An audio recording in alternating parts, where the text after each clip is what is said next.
So short video, when I make kick pads, I get asked a lot, what kind of padding do I use? A lot of times I use blue camping foam, like you'd find it for a camping mat. It works pretty good. You can also use the impact foam, like the gray. I got some bad. Wait, hold on. My secretary just walked in. You got what?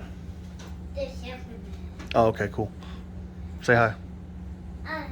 Hi. It's my secretary. Okay. What's you making? I don't want to hear about no child labor laws. Kick pads. Nicole, What? what's you making on now? Kick pads. This just went from a tutorial video to evidently a meeting. Okay. What you got? 2 packs.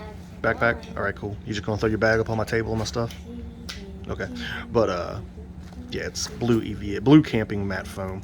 You can also get the impact mats, the gray ones from like Harbor Freight or order them, and they work well too. I like these though because it's lighter, a little bit more cushion for the kicks.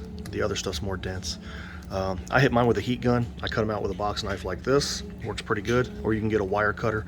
And then when I do my ridges, I like to use a soldering iron. Heat it up.